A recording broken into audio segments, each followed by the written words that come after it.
Do I have it right? Yes.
Kind of hopes and expectations for what we will see in the upcoming Battlefield 1 title. So without further ado, warm welcome to Dasco. How are you doing, my friend?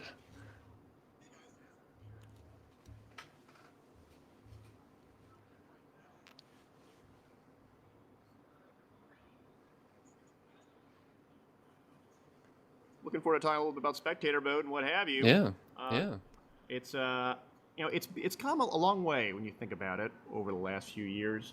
Now, I've been involved in the organized competitive Battlefield scene since 1942, which is coming up more than a decade. And I remember when spectator mode was a thing within Battlefield 2 and 2142. It went away in bad company, although they got close. And then we saw it coming back in a big way in Battlefield 4. And now we're going to see it come forward within Battlefield 1 as well. So I'm excited that it's still a thing, and that we get to sort of spectate this immersive action that we often experience firsthand in the Battlefield franchise. Yeah, I mean, you've had a lot of experience with the games, and you've been quite prominent within the Battlefield community, starting your casting in Battlefield 3, especially with a custom tool, which I believe you guys helped develop, and even had a special, all the key bindings hooked up to a Xbox controller or a PlayStation controller to get really nice, smooth camera work. And unfortunately, I don't have a controller, but is it? I hear that's the best way to get some beautiful camera work going on with spectator mode. Well, let's talk about it a little bit more, because what happened in Battlefield 3 was something of a what's the word for it? An improvisation at best, but a good attempt, in that there was an organized community of Battlefield players, particularly in the larger 32 versus 32 games out there. And when you play in organized matches of that scale, many of the things that you may experience in casual games become amplified. These sort of Battlefield moments that we often experience. And we often had wanted to have a spectator experience, because we were playing these games firsthand and saying, wow, these are some incredible Battlefield moments. We had individuals on the teams that were recording first-person perspectives and were posted it on YouTube or streaming it on Twitch. But we wanted to have the ability to experience this not only in real time, but also experience from different vantage points. And previous to this effort, what I and others were doing, where we were simply asking individuals who were recording their matches to send in their footage, and then we would essentially mix them together to create the appearance of a cohesive match. And frankly, it was pretty labor intensive to do so. If you can imagine taking 8 or 10 different perspectives having to time sync them up exactly or approximately onto one other, normalized for the audio differences. Some people record their in-game audio and their voice. Some recorded just their voice. Some recorded just in-game audio. And in this, even for a 30-minute long match, it would take about an hour or two just to synchronize that all together, not including any rendering or anything else around those lines. And while this was all taking place and we were creating content for it to give people a taste of what these matches were like, you had individuals like Heidi Whitey and others that were developing tools, not necessarily for spectator mode, but more cinematic tools to sort of capture the immersive experience of the Battlefield franchise. Yeah. And as they began developing this, we had a number of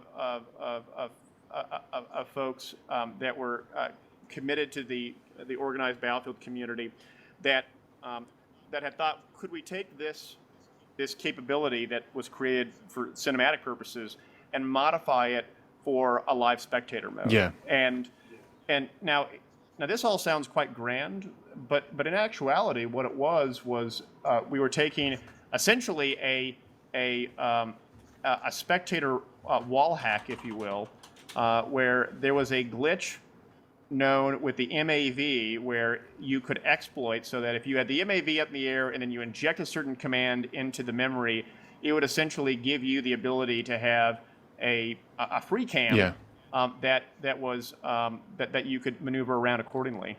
What we had done then was we took that free cam exploit, and then we were able to do a number of really basic techniques that we could then apply to a controller or a mouse and keyboard that would really create a much more immersive kind of experience. And that we could, as an example, know the locations of all the vehicles and infantry that were there, including things like the TV missile, and we could actually map to it. And so, if you knew the X, Y, and Z coordinates of a given object, you could essentially snap to it, and then you could then customize a number of different types of camera perspectives around it, be it sort of a semi first-person perspective, although it was kind of choppy.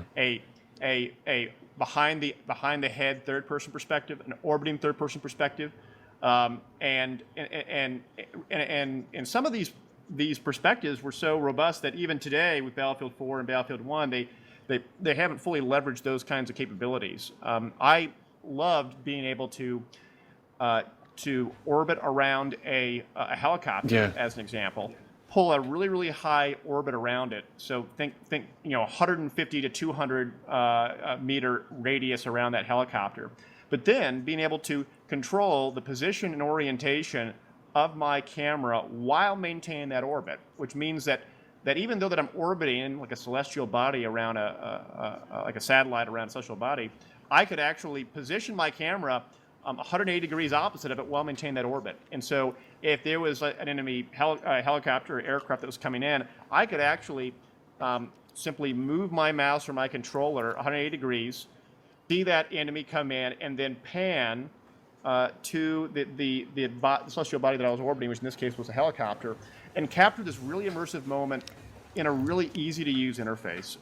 Now, and we did things like creating third-person rails, so you could essentially establish a rail and then get shots that way, which was really good for like first-person or like team deathmatch kind of experiences, where you could establish a rail, and then once you establish that rail, you're just essentially hitting either go forward or go back button, but then otherwise controlling your position of your, the orientation of your camera along that rail. These are things that we put together really because people had ideas of what would be cool, given that we know we can define position orientation, we can define the bodies or objects in the game, and create good experiences from it. But take in mind, guys, this was all done somewhat underhanded, and that we knew that this was an exploit, and that if we used it on Punkbuster servers, that we would get in trouble. We aggressively and proactively reached out to DICE and told them what we were doing, said we weren't using it on PB servers, and we were controlling who had access to it because it could just easily be used for nefarious purposes. And and we ended up using it. And what was really cool was that at the time, Daniel Matros, who was actually leading the Battlefield 4 spectator experience as a product manager on the DICE side, he took note of this, and many of the things that we end up creating did end up in the BF4 spectator mode, and ultimately that was really cool of having that sort of impact. And while Battlefield spectator mode has evolved since then, actually quite a lot, it was an experience that was positive, and that the community had an impact ultimately on the game, on the future games going forward. I thought that was so cool about it, is that we actually had an impact in that. Yeah, I mean, it's great to finally have a tool that's accessible to everyone, and it's a legit kind of, it's not so much of a this quote unquote exploit which you had scripted, and like the free cam tool, which like level BF back in its kind of heyday was using to bring all this 32v32 action, and and of course there was a big change in Battlefield 4, and it was great to finally have a tool that became available to everyone, and we saw a lot more people with the potential to become casters, to practice casting, and I think there was a growth of kind of, you could say, Battlefield esports casters who were able to get involved by having a more official tool available.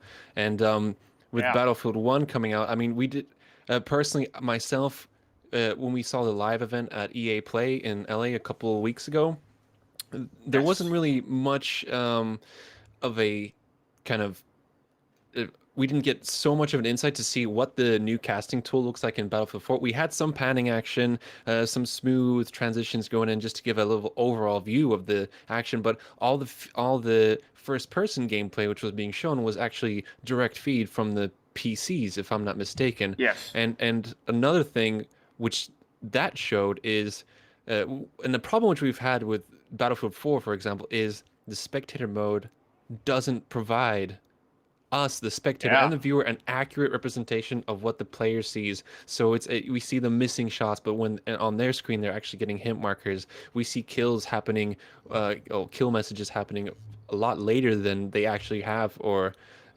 some other small nuances. Yes. So that's something I bring up a lot, is that even though you see these people are missing their shots, it's not happening. And I think that could have been a small detail that kind of ruined Battlefield esports spectator for people, because of seeing this false gameplay. I viewed that as a tremendous hindrance, because and why was it? Well, this actually wasn't an artifact of spectator mode, and I remember going to E3 when Battlefield 4 was announced, and they were showing it for the first time, and I remember the fact that that I was doing some spectator casting for a brief moment, in this case with Golden Boy. Actually, no, it wasn't Golden Boy. It was who was the other guy that was doing it? You had Alex Mendez, who was Golden Boy, and then you had Westy. Corey. No, it wasn't Westy. This is Battlefield 4. Okay, so it was this was years ago, and now I'm blanking. But it doesn't matter. Yeah. The point is that I had actually noticed this as well, where there was clearly a dissonance between what the first-person player was experiencing and what was being shown in the spectator mode. And I remember asking Daniel Matros about this at E3, and I said, well, this is kind of a big deal. Yeah. Because what it means is that the spectator who is watching it, be it in a spectator mode or on a live stream, is going to see things that do not line up with the sort of reality expectations that they're seeing, and further, it sort of creates this impression that, wow, these organized competitive players don't have a lot of skill, because they're sort of shooting blind. In reality, they're not shooting blind. It's simply an artifact of the net code, if you will. I'm sort of doing air quotes in my room right now, because it that was simply how the net code operated, and it continues to operate that way. And that because of how they configured it, they had to make compromises in terms of what of what the spectator mode could recreate versus the experiences of the first person as a whole. We've seen improvement on that as the netcode changes have been updated accordingly, and hopefully seen some of these migrate in. But it was a dissonance, and I was not happy about it. In some respects, there were you had people that were like, wow, you showed me all these competitive Battlefield 3 matches where you have a first-person perspective only because you were taking the person's actual first-person recording and mashing them together. I mean, that was coherent, whereas in Battlefield 4, not so much. And that always to me was sort of a limitation in the spectator mode, and which is why, and a lot of people didn't like that I did this. I would often not do first-person perspectives when I would do casting, in part because I was trying to mitigate that issue. And I actually didn't tell people that in a big way. People were just like, "Oh man, more first perspectives, no more free cam, no more orbits," but to me, I had done enough first-person perspectives in Battlefield 4 to know that people would be complaining about it, and that when people watch the competitive game modes and they see something that looks like the people don't know what they're doing, it doesn't actually compel them to get involved or to play or be interested in it. And that, to me, that was always one of the primary objectives, is to get more people interested in doing organized competitive play. And I think we have gone a long way since the Battlefield 3 days, which it had a pretty rocky start, but in the end, we still have an organized competitive thrust for the Battlefield franchise as a whole. Yeah. Much more so than years back. Do you think, did you have a chance to interact with the new spectator mode? Because I knew you went to EA Play, and is there anything you can say about any new features that is publicly available that I haven't had a chance to read up on? No, I did not get an opportunity to try any of the Battlefield 1 spectator mode. I got to see it in action very briefly, but now I got to play around it firsthand. However, I will say that I'm optimistic about it. Yeah. I know that there are certain netcode improvements that made its way in, but even some of the newer Battlefield Hardline netcode improvements did not make their way into Battlefield 1. Yeah. But at the same time, one of the biggest differences for Battlefield 1 is the level of detail they put into transitions, where you sort of have this coherent feel of the battlefield, where you're in the you're in a spawn screen, but you are not actually in a spawn screen. You are actually on a perspective that is, that's 40,000 feet in the air, or whatever it may be, and you're zooming down into the location which you spawn in on. I find that tremendously cool, and one that I think most certainly has the potential to transition to spectator mode as well. Yeah. Now here's a final point, and it's been a discussion floating around in the Battlefield community about how DICE have decided to change the point system which Conquest handles in Battlefield 1. As everyone knows, everyone here watching in, is that, you play Conquest Large or Conquest in general on any Battlefield game up to Battlefield 1. It is tickets counting down. If you die, you lose a ticket. If you kill someone, they lose a ticket, for example, so on and so forth. And now it's a time limit mode where one player doesn't really affect the outcome of the points, because it is counting up, and it seems like a very difficult. Maybe there is a particular game mode which is in development that can probably be more suitable for competitive play, but at the moment, changing this scoring system or algorithm which works out who is winning and how each team is doing, it seems very arbitrary. And what are your thoughts about that? This is one of these that I've given some thought on, and I'm still forming my opinion. But here are my initial thoughts: is that they're essentially taking away the attrition element of Conquest, which means, and for those that I should probably explain what I mean by that. In traditional Conquest games, it's a combination of ticket bleed and ticket bleed from the capturing and holding of objectives, as well as the loss of personnel from both sides that reduce the number of tickets, since every time someone spawns in, another ticket's lost accordingly. And they've essentially done away with the attrition element of that, which to me means that you now have a situation where it's all about capturing objectives. Now that's fine and all, but I think what happens is that it makes it less punishing for teams that aren't sort of PTFOing and are just kind of playing as a TDM or team deathmatch kind of deal.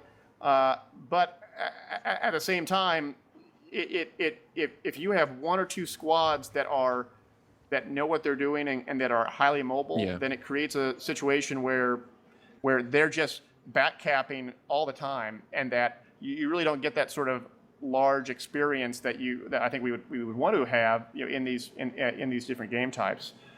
Yeah, because like going from like personal experience is that if you're on a 64-man game and there are two very highly skilled players, very highly skilled squads with good players working together consecutively pushing these flags, it almost seems in the previous titles it seemed very effective. You have the guys who are reading the game very quickly and understanding how they would what they need to do to try and win the round for their team. And now it seems a bit redundant within Battlefield 1.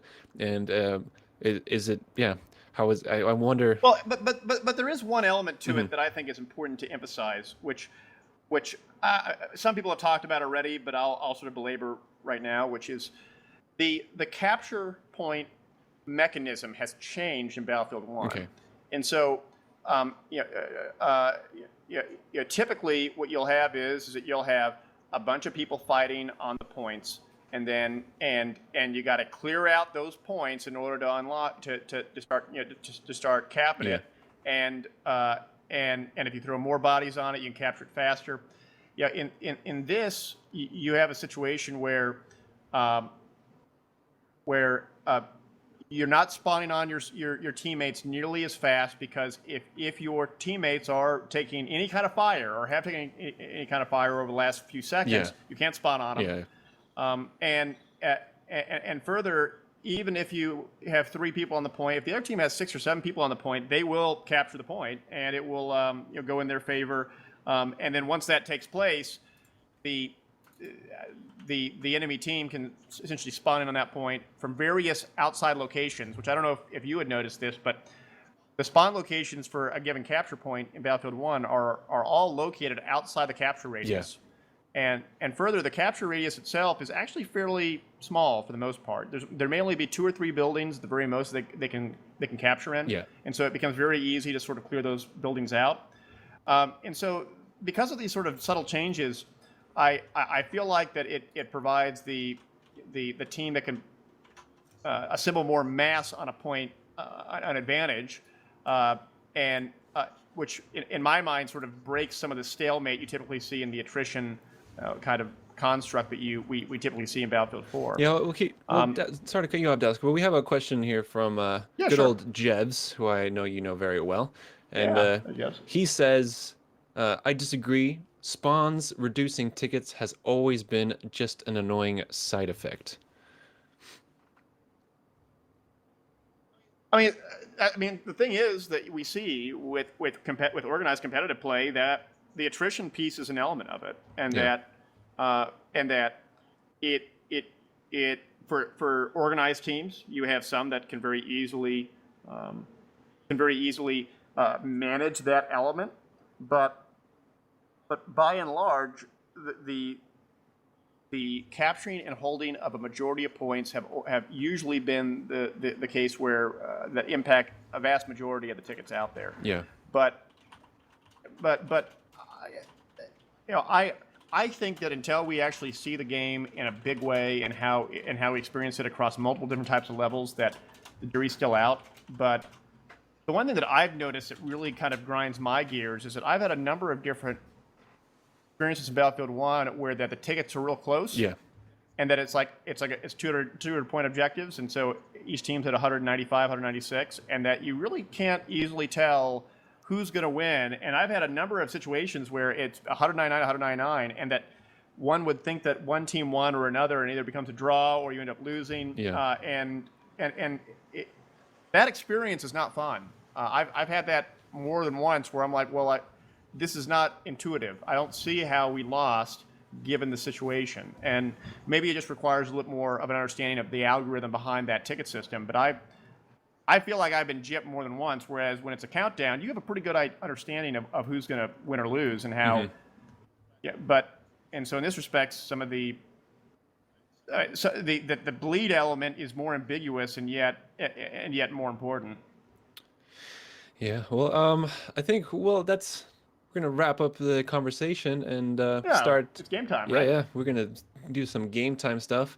But hello to everyone who has tuned in so far. Hi to Fizzle406, to Heath Stevens, Bradley Hamish, and everyone else tuning in, lurking in the background there. Welcome to Friday Night Battlefield. My name is Mr. Falls, and we're joined by the lovely Dascro, all the way from the States, to do a little bit of co-casting. And of course, we talked about spectating earlier on in today's show. And yeah, if you want to get involved, be sure to send us some tweets with hashtag Friday Night Battlefield, pictures, any moments, clips, GIFs, all anything lovely or fantastic you can think about. Just send it over to us, and it should be pretty good. But we're going to take a quick break here, so don't go anywhere. And yeah, we'll be back after a couple of seconds.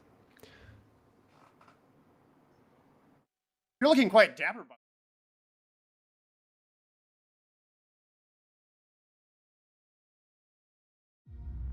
Who's that in the window? It's a damn kid. Get her! Dogan sends his best.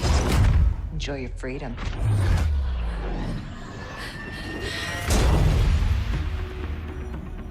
Faith Connors. Wherever I turn, there you are. The only language you and your kind speaks is destruction. It's good to have you back, girl.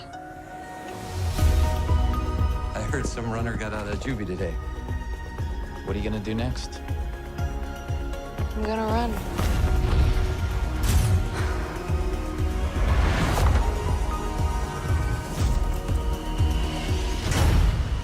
I'm gonna send a clear message to Kruger. Then you'll have to shoot me too. Go on, girl. Save us all.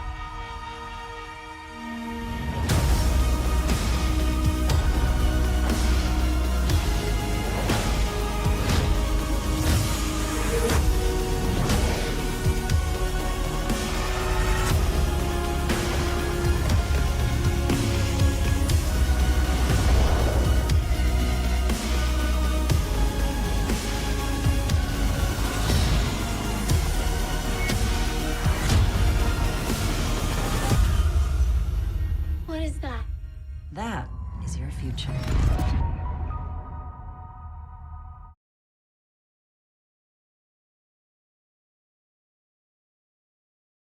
Edge, welcome back, everyone. We are ready to lock and load. It is the round of Silk Road happening here in the background, and of course, Dascro is here with us. My name is Mr. Falls. Be sure to show some love to Dascro. Give him a follow on Twitter. He's got some interesting stories and news up there, and a really cool kind of drone, friendly drone project going on. Yeah, I'm doing drone stuff. For those that don't know, I've been sort of negligent for YouTube for the last year or so because I've been doing drone stuff.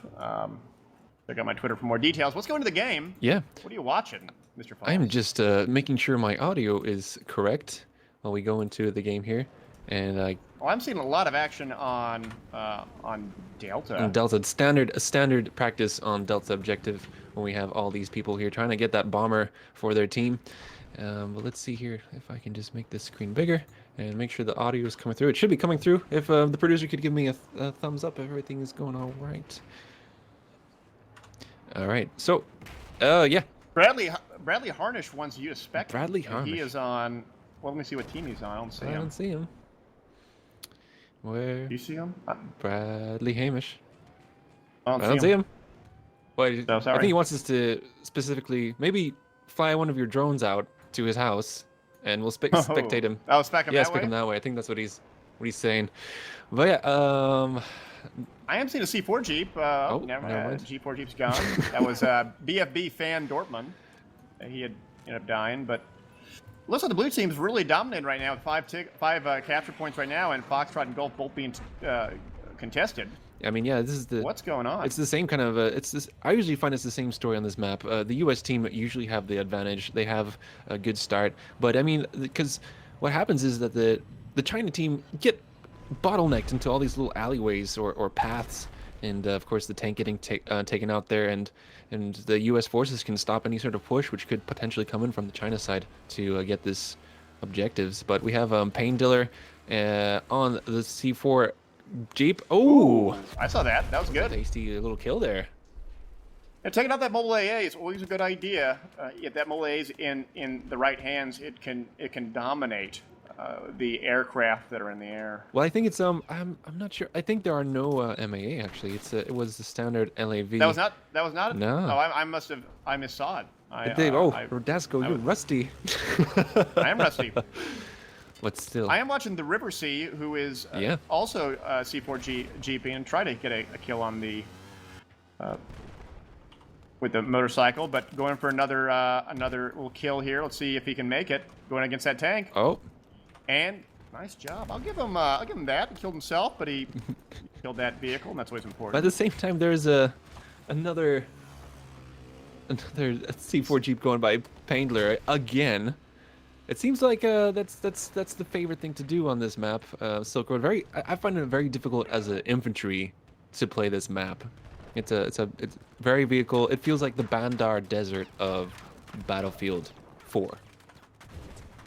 Yeah, it most certainly does. Bandar Desert was a fun map from the BC2 days, right? Isn't that right? Battlefield 3. What am I thinking about? What's the other Battlefield map that I'm thinking about? It's a BC2 map that involved an Apache and a desert. I don't remember. I never played a BC2. It was not Bandar Desert. That's right, BF3. You're a little rusty, guys. That's all right though. Maybe the producer knows. He was just about to say something, but we do have the longer here. Okay, yeah. Apparently, I completely forgot that I'm wearing sunglasses right now. That while I'm spectating, because it's so bright in this studio. Got all these lights on me. The lights? Yeah, I gotta wear those stunner shades. I know. Keep your eyes safe, guys. If you're playing video games, safety first. Wait. I'm holding this up right now because I'm not. It was Atacama Desert was I was thinking of. Bandar Desert was the big ass map. That was actually a really fun map to play. Bandar Desert. Yeah, I think the armored kill maps were very nice in Battlefield 3, and I think all the DLC was very very good. It still is very good. I mean, we had a little spout of playing Battlefield 3 again, myself and a couple of others, such as Prolosco, and we jumped into Battlefield 3, and even though the servers are low tick rate, it felt fantastic that you had this. There was this feeling in Battlefield 3 when it just was a feeling that this amount of bullets or these hit markers meant you killed the guy. So you could shoot a couple bursts and continue running, and that guy is going to drop. And in Battlefield 4, it just doesn't really have that same feeling, and it just was amazing. I thought I was just overwhelmed with, maybe it was just a switch up to play a classic game, which I started my involvement with Battlefield. There's always a little nostalgia associated with that kind of reflection. I know that I feel that way most certainly with some of the past Battlefield games where I'll play it years later, and some of the things that I remember may have been a little rosy compared to what it used to be.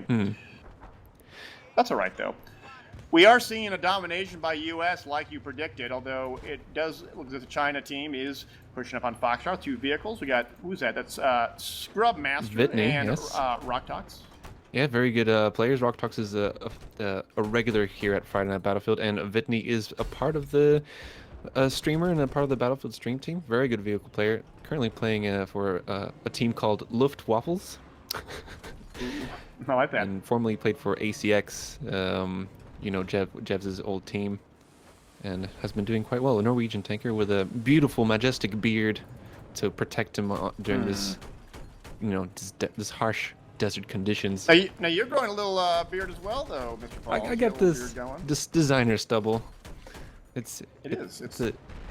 can't go all the way, Dasco, with a beard. Why not? It just why can't gets to an itchy stage, and I'm just like irritated, and I find myself teasing my beard a lot, and it's kind of irritating.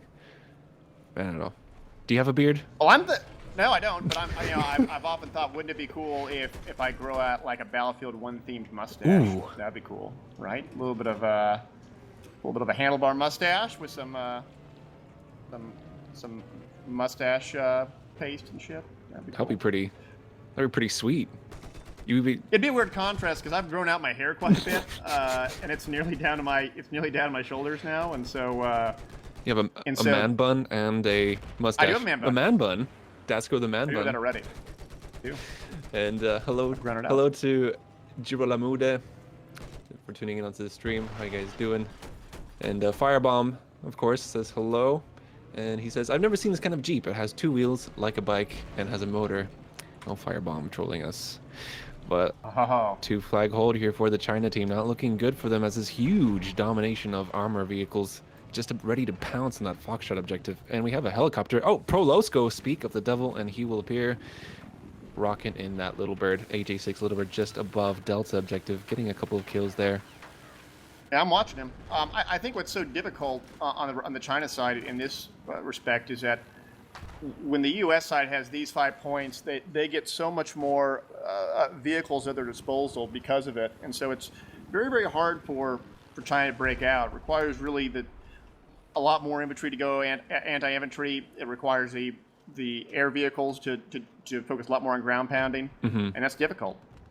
Yeah, and we do have Rockstar here. She is unfortunately getting taken out there straight away by an LAV or someone. No, unfortunately, it didn't show up in the kill feed. But let's go. And we have a EXA Scoth in the other little bird. Of course, you have 2 little birds per side on Silk Road. And a cruise missile, Daskro. Coming in hot from the US.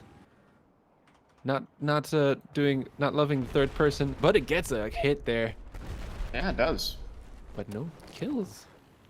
That is one element that I'm interested in Battlefield 1 is that we're not. I haven't seen those kind of comparisons. You do have the blimp that can do some massive damage. I imagine that same will be the case for the battleships and the rail cars. But and I will say, watching the blimp launch its bombs from above and hitting the ground is a satisfying experience. It's sort of like BF4 watching IEDs go off. Oh. I love seeing those IEDs go off. Oh, what do you say? I just saw Ikiwi was rocking with some slams on his tank, but he just got ran over by another tank and nothing happened. Just went on its merry way. But Charlie tried to get contested. Oh, we do have an LAV pushing onto Alpha objective. Alpha. And that's no FX Daffy X or no Daffy. No FX Daffy X. Or just Daffy. He does have. Yeah, I think well, maybe, I don't know. He's got a couple of visitors here on the point. Or maybe it's no effects Daffy X, like no. Like the punk rock band from the 90s. Yeah, it could be that, or it could be. I don't know. It could be. But we have Scoth trying to contest him and stop that flag from being captured, and enter Pariser running the engineer class. Oh no, that's him down there with the small from Scoth. That was a seat switch in that little bird, popping a small. Pretty advanced move there. That is, those are hard moves to do, and right now we're not really seeing the potential of that in Battlefield 1, but I do like the fact that many of the aircraft have a secondary or tertiary seat for gunners. I'm really excited about that element of it. I mean, I was flying, trying to master the fighter plane, because I felt that was the replacement for the little bird, a very zippy, agile little airplane that could take out and contest against other aircraft. But I felt it doesn't work so well against infantry as the little bird does with its miniguns. But maybe it's something that will be patched and updated in the upcoming beta. And I mean, it's great fun to, and sometimes if you're just playing it just to fly and enjoy flying a vehicle, it's fantastic. You feel like the Red Baron strafing down, bringing the rain with your 2 mounted machine guns, and the sound. It's very good. I think it's very good audio design in Battlefield 1. I think it's one of the yeah, they've really outdone themselves in the new game. I thoroughly enjoy being in the gunner position for the bomber, particularly the front gunner position, because if you know how to lead your shots, you can somewhat effectively kill people on the ground. But in this, I do desire for the damage to be a little bit tweaked, just a little bit more damage bit for it. Because I feel like if I have the ability to land shots, then I feel like that I should. If I land 5 or 6 shots, the guy should be dead. That's my take on it. And right now it's a little bit more than that. Now, okay, I know that there's a dynamic here in that leading with a machine gun in Battlefield 1 will likely be a different experience on Xbox One and PS4 versus PC, and that's always been a difference that is very, very difficult to reconcile. But what I'm so excited about Battlefield 1 is that it has those elements which don't just go back to Battlefield 2, they actually go back to Battlefield 942, the first title, in that you had a number of emplacements that if you could lead your shots, you could take out bad guys. And to me, that's so cool. Yeah. It's much more skill based, so that may be limiting. And I'm watching Ride or Die right now, who is dogfighting Beer Burger. And Is Beer Burger? Oh, they're the 2 jets up in the air right now. yes, Burger. dogfighting. Ooh, nice shots by Ride or Die. I think they got Beer Burger low. Yeah, Beer Burger had to bail out, but is alive and well, running with that a flare scope on this map, which is very, very important. Oh, That's right.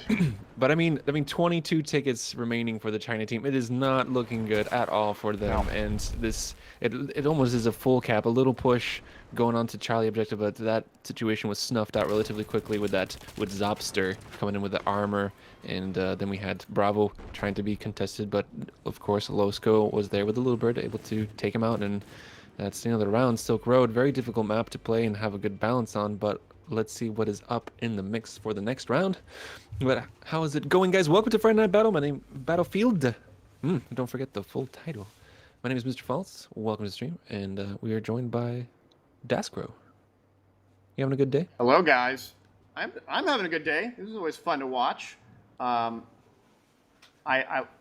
like the idea if you were ever rebroadcasted in Spanish, it would be Senior Falls. I like Señor Falls, buenos tardes, todo el mundo. Este es mucho tráfico esta mañana. Oh, sí. That would be hilarious. El tanco es muy fuerte. I think that would be awesome. It'd be cool if we had it in Japanese. I've seen some Japanese esports casts. They're still quite active there with quite a big viewer base watching some esports over there. Yes. And it's quite nice how they cast it. Moshi moshi, konnichiwa. We are now going to the next map. What is the next map, Mr. Falls? I have no idea. I will know when you know. Oh, Giants of Coralia. It's a DLC map from the Final Stand. And hopefully everyone who was watching this or is watching again managed to pick up a copy of Naval Strike, which was free. I think every DLC has been offered for free, which is awesome, Daskro. Yeah, it's pretty cool. I mean, that's a pretty different model compared to what they've done in the past, and to me, it really kind of provides another group of gamers the ability to experience these fun maps and these fun weapons experiences. I'll tell you, the Final Stand was a map or was a DLC that I played a little bit. I mean, I played this map enough to kind of get a feel for it. I always find that the D capture point to be quite interesting because it does require you to essentially get on that bridge and to get in that radius. But you're quite exposed when you're on that Delta Bridge. To me, I like that quite a bit. Yeah, and of course you do have the Charlie objective, which you can contest for to grab that extra helicopter to get a little bit of air superiority, and the attack jet, stealth jet, and the helicopter from spawn. It's pretty. And this is why I am another reason why I'm really excited about Battlefield 1 is that the incremental destruction of all the buildings make it so that if you are on that point and you want to capture it, you will be exposed in one form or another. And I love that because, especially with the emplacement of field artillery or field guns that are nearby, I love, being part of a squad who's pushing up on it, and then I get in the field gun and I just start breaking down that building brick by brick and exposing it of, hey, there's nowhere to hide. This is pretty satisfying. Yeah, but I'm looking at only an Enigma here in the US A10, taking a lot of damage here, but I don't know if he's going to manage to survive. He does have the stealth jet trying to engage him. Enigma is disabled now, and he's going to go down and possibly just get on. Oh, yes, he's going to bail out on Charlie and wait for that point to be capped. Good bail. Yeah, good bail. Good bail. He could potentially small. Prolosco is in the other attack jet. Enigma is ready with a RPG potentially. Or going for a suicide. Oh. Oh. Oh no. Oh no. He couldn't help. Now why? Well, now why? Oh, he did. You know why he did that? Because they were already capturing Charlie, and he would have had a. I mean, he could have gotten a foxtrot if he would have ran it, but instead he said, "Well, what I'll do is suicide out." And he grabbed that vehicle, right? Is that right? What I just saw? I thought he was gonna try and grab that Charlie objective, but he just was a bit too far away from the helicopter pad. But Vidney and his gunner, unfortunately, got taken out there. But Delta is starting to be contested here by the Russian team with 2 LAVs and the tank pushing up. They're going to try and grab. There's only one tank. It's Scrub Dolan, another 8v8 player, trying to stop this push. Now I love Scrub Dolan's position here because he can take some shots in. He's got C5 health. He is just taking shots at him. Now Dizzy's got 2 repair guys, so that's tough. Yeah. But now Scrub got taken down. I feel like if Scrub would have backed up maybe a few seconds earlier, he would have been fine because he was in a great position.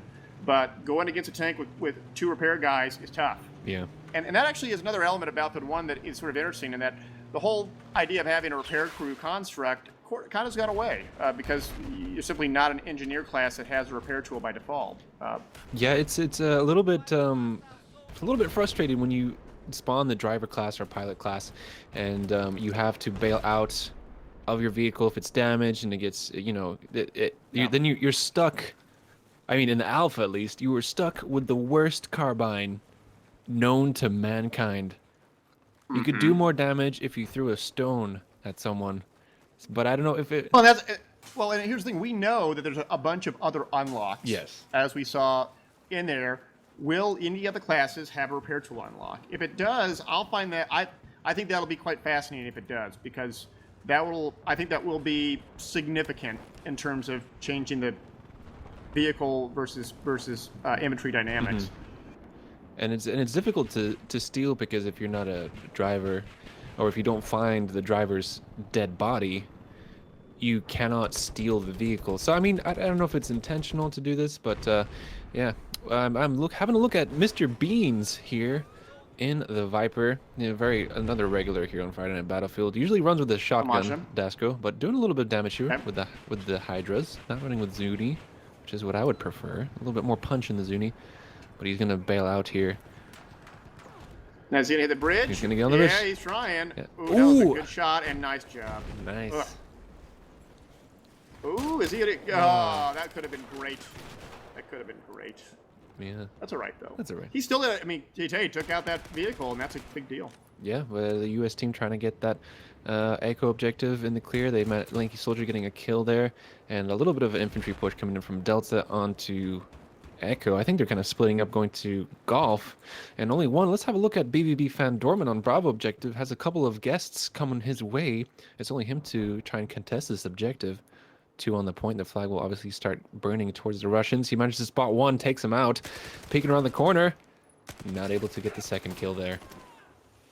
That was, I mean, that was close. It's hard to kind of follow up on that because by the time you're ending, the amount of bullets in your magazine, in that kind of rapid fire, your accuracy is going to shit.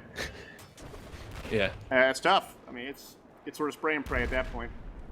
Yeah, but Dasco, can you find anyone who's not playing the objective? Because we try to promote, PTFO here on Friday Night Battlefield, and I scrutinized some people. The previous week, or 2 weeks ago, we had a Pool Shark here, and I know. Yeah, Pool Shark. Yeah, Pool Shark was here. It was pretty funny, And we talked about realism versus authenticity, which was a really interesting discussion. And of course, Yeah. if you guys want to check it out, for those of you tuning in right now to Friday Night Battlefield, you can look up the VOD. I'm sure it's somewhere available. The Friday Night Battlefield account will link it to you in chat.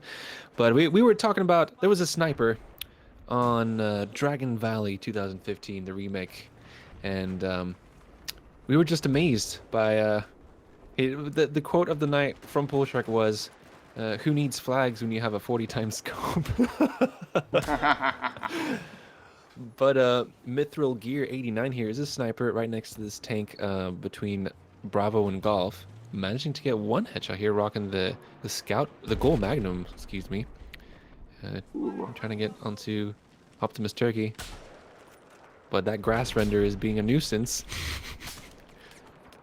That's right. I am looking at now. Paindler, who is playing a sniper, is also using the MAV. He's trying to provide support to Alpha, but it's difficult because he has no teammates here. This is one of these things where, as a sniper with an MAV, he can potentially be effective here, but without his teammates pushing on Alpha, he has limited efficacy. I mean, this is where kind of the teamwork becomes kind of difficult. Yeah. He is sort of giving commands, and that's good. But sort of. I mean, the round is a lot better balanced. That's for sure. Only 70 ticket difference for the time being, 60 tickets for now, and a lot of flags blinking, a lot of changeover, good rotations coming into play. An Alpha flag falling back into the hands of the Russians. So that gimme flag. This map is a bit strange though, because the gimme flags are, there's only really one gimme flag, and that is Alpha for the Russians. The rest of them are quite close in a clustered together, even though they are relatively spaced out from each other. But from Bravo to Golf, they're all quite close to each other. I'm watching Lax Z4 on Delta. Got one good kill, and he's sort of just picking people up as they come around, although it does get taken out. Yeah, and yeah, that's right. I mean, you have a gimme flag for Alpha on one side. You have a Delta flag, which is, Echo flag, which is sort of gimme flag, but still kind of exposed. I feel like that the Russian team really has a lot of armor, and they're not being too aggressive with it. However, this with the U.S. River Sea and others sort of in between this armor column, it does give them a great opportunity to start, picking them away as if they can get the mass, as in the people spawning in, to do it. Yeah, and was this map ever played as during a season of the 32s? Dasgro. I think at minimum it was played in preseason. That much I do remember, because I remember casting on this. Although in the final stand was not used that often as a map during the regular season, because some of the members didn't have it. Yeah, we have. I'm looking at Scoth again, rocking the helicopter seat, switching, picking up a double kill there before hitting the ground. Is he gonna manage to save it? There's an RPG that could potentially hit him. But he's gonna take off and go to safety. He's got it. He's got it. Pro Scoth. And now Russia now has 2 different helicopters in the air at this point. Yeah. This can be a big advantage if he can stay up. Yeah, it's Exa, so some of the same clan mates, Mr. Oski and Lona DeLarge as his gunner. Doing a little bit of damage here. Scott just killed Herr Bertman, and he's just going in for the armor kills. He's being very deliberate, although quite low. If he could easily get shot out if he isn't too careful. Yeah, and he does have that tag helicopter ready to contest him. Just lurking up from base. A TV missile coming in, but just misses. And what we see now is like a lot of the stronger players who are experienced in the attack helicopter. You'll see them running with the tow missile and Zuni rockets. And the tow missile, if you master it and you practice a lot with the LAV and the SRA, for example, which kind of has a similar velocity, you can get a one-shot kill onto attack helicopters, and it's more effective than a TV missile, because with TV missiles, occasionally you get some dusting, which happens where you hit the target, but it doesn't get registered, and they manage to survive. Yes. I mean, I did like with Battlefield 4 and Battlefield 3 that you always had, for the most part, different weapons and other mechanisms that required a little bit more practice and understanding and skill, but were rewarded for it accordingly. One thing I'm looking forward to in Battlefield 1 is no lock on weapons. The MBT law, gone. Stinger, gone. I mean, Igla's okay because you have to maintain lock. But it'll be interesting to see. I think maybe it will encourage a bit more raw skill into the weapons mechanics. Although the weapons did feel slightly clunky and a bit kind of random in their performance. I will say that the only lock-on weapon that we saw, at least in the alpha, was with the scout class. You did have the ability to shoot a flare, which essentially acted as an auto lock-on for aircraft that could drop bombs. Okay. And that's cool, but boy, that takes a lot of coordination. Yeah. Well, maybe in a more of a competitive environment, it would be very crucial. Oh, Scoth. Scoth was trying to go underneath a bridge and just totally Ate it. Destroyed his helicopter. Well, let's see here. The U.S. team trying to get the majority of the flags. Bravo objective is being contested. 2 spawns coming in here with MTBW and an LAV as well. It is Monkey Face who'd guess get taken out there with a back shot from someone. Unfortunately, I did not see in the kill feed. That's a little glitchy thing that if you click on someone just as they die, it doesn't show up in the kill feed. You can't figure out who you can't commend the person who got the kill. Yes, commendation is important. Very important. I'm watching, who am I watching right now? I'm watching CZ Lafayette, who is repairing his vehicle diligently. Now getting back in, but he's going to watch out. There's an infantry right next to him. He takes him out. That was the longer OCZ. CZ Lafayette. I cannot see him. Is he on China side or US side? He's on Russian side, excuse me. Russian side. Or yes, excuse me, Russian side. Now we see a situation right now where it's even flags. Yeah. The Russian side's about 200 tickets up. Yeah. But I do see a pretty good push by BW1 and Monkey Face on Foxtrot. And they're capping it fast. That's good. Yeah. And MTBW in that LAV. They got to cap it. Yeah. At the same time, the Interparizer LP and Demise I9 pushing up on the Echo Point. Yeah.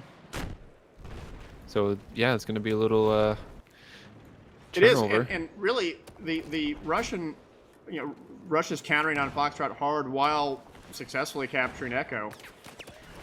Yeah. Goth is on that Echo Point trying to hold it down. It has, again, they have 2 helicopters out, which is very good. Wow. Scott is doing a tow missile on Simpson 2000, takes him out. Nice. Yeah, Scott is doing pretty well, 16-2. And on a map spread out like this, that's a pretty decent score.